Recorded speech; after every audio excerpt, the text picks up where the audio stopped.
2025, Steve Beko révèle les options du PPACI, si Gbagbo n'est pas candidat. Pour plus d'informations sur ce sujet, retrouvez-nous après le générique. Mais avant de commencer, n'oubliez pas de vous abonner et d'activer la cloche de notification pour ne pas manquer nos prochaines vidéos. Bon visionnage.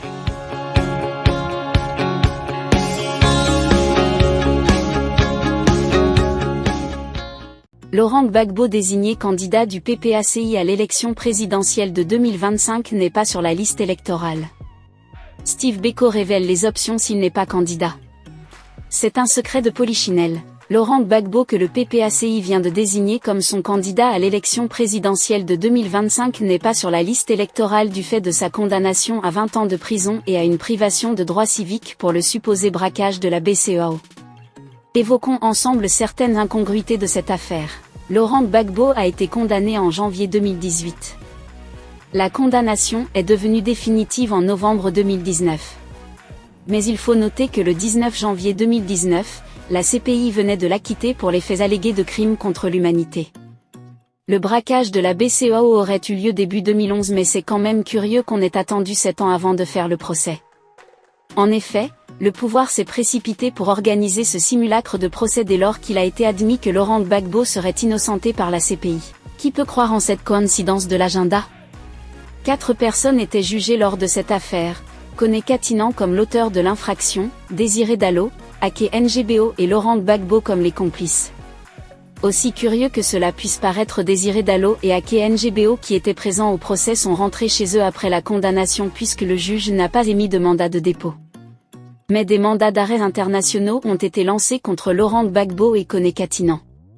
C'est encore bizarre, non ? Mais plus grave, le 6 octobre 2018, Alassane Ouattara a pris l'ordonnance numéro 2018-669 portant amnistie. Cette amnistie a bénéficié à Désiré Dallo, Akengo et Kone Katinan, mais pas à Laurent Gbagbo. Ça veut dire que, Kone Katinan, le coupable, a été amnistié mais pas Laurent Gbagbo, le supposé complice. C'est d'ailleurs une autre sorcellerie juridique du pouvoir Ouattara. Tous les juristes admettent qu'on peut gracier des individus mais on amnistie des faits. C'est-à-dire que dès lors qu'on prend une loi d'amnistie, elle efface les infractions en question et pour tout le monde. On ne peut pas faire d'amnistie ciblée. C'est une bêtise juridique. D'ailleurs, l'amnistie relève du Parlement et la grâce du président, mais ça, c'est une autre curiosité juridique de ce régime. La rédaction vous conseille. Le pouvoir a argué que Laurent Gbagbo, détenu à la CPI où il l'a lui-même conduit, ne s'est pas présenté au procès à Abidjan, d'où sa condamnation, par défaut. Ne riez pas. C'est leur argument principal que vous venez de lire.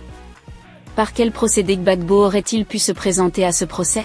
Quand M. Cuibert, magistrat de formation, prétendait qu'un commissaire de justice s'était rendu à l'ancien domicile du président afin de lui signifier cette décision de justice alors qu'il est de notoriété publique, que celui-ci a été déporté à la CPI, cela ne lui pose aucun problème.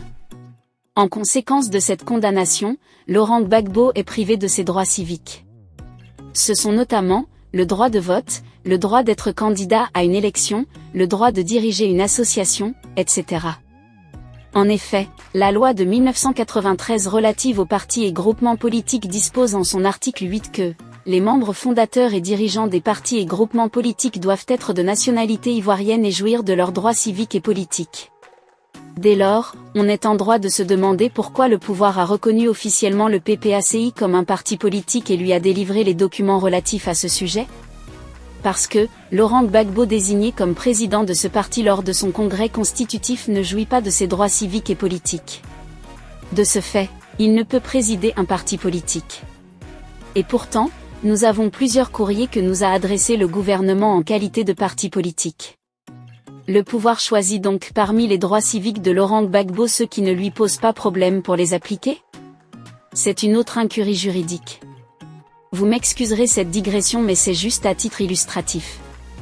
Le lundi 30 décembre, Charles Blé Goudé a été condamné à 20 ans de prison, 10 ans de privation de ses droits civiques, 200 millions de francs CFA, de dommages et intérêts à verser aux victimes. Il était accusé par le pouvoir des actes de torture, homicide volontaire et viol. Là encore, c'est une autre manœuvre du pouvoir pour entraver son cheminement politique. Cependant, selon les juristes du pouvoir, contrairement à Laurent Gbagbo qui a été condamné par défaut, Blé Goudé l'a été, par contumace. C'est l'article 354 du Code de procédure pénale ivoirien qui en parle. L'accusé absent sans excuse valable à l'ouverture de l'audience est jugé par contumace. Contumace vient du latin contumacia qui signifie obstination orgueilleuse, de tumer, se gonfler. Le pouvoir a ainsi estimé que Blé Goudé, privé de passeport et maintenu à La Haye, s'est gonflé et ne s'est pas présenté au procès. Mais la condamnation par contumace n'est pas une condamnation définitive et cela est précisé dans l'article 358 qui dit « Si l'accusé condamné par contumace se constitue prisonnier ou s'il est arrêté avant que la peine ne soit éteinte par la prescription », le jugement du tribunal criminel est non avenu dans toutes ses dispositions et il est procédé à son égard à un nouvel examen de son affaire devant le tribunal criminel. En plus simple, ça veut dire que dès lors que Blé Goudé s'est présenté à un poste de police, c'est obligatoire pour sortir de l'aéroport d'Abidjan, cette condamnation est annulée et un nouveau procès doit avoir lieu. En attendant donc la tenue de ce procès et une éventuelle nouvelle condamnation de Charles Blé Goudé, il doit absolument jouir de ses droits civiques et politiques. C'est pourquoi je suis surpris que le COJEP et son leader, au lieu de faire la liste des ingrédients nécessaires pour la cuisine, ne mènent pas frontalement ce débat pour faire éclater la justice. Mais bon, de quoi je me mêle ? Comme cette analyse a pu aisément le démontrer, l'absence du président Gbagbo de la liste électorale est une manœuvre juridique pour écarter un adversaire politique qu'on dit pourtant fini. Et au PPACI, nous ne comptons pas nous accommoder de cette injustice. Nous entendons mener ce combat pour la dignité humaine et pour le principe du respect des droits des citoyens. Une élection est une compétition et utiliser des mesures dilatoires pour écarter un adversaire politique ne saurait être accepté. Nous disons une seule chose, vous dites que Gbagbo n'a plus personne avec lui. D'accord, ramenez-le sur la liste électorale et on va vérifier quelque chose ensemble. Si Laurent Gbagbo n'est pas sur la liste électorale, notre seule option est de l'Y ramener.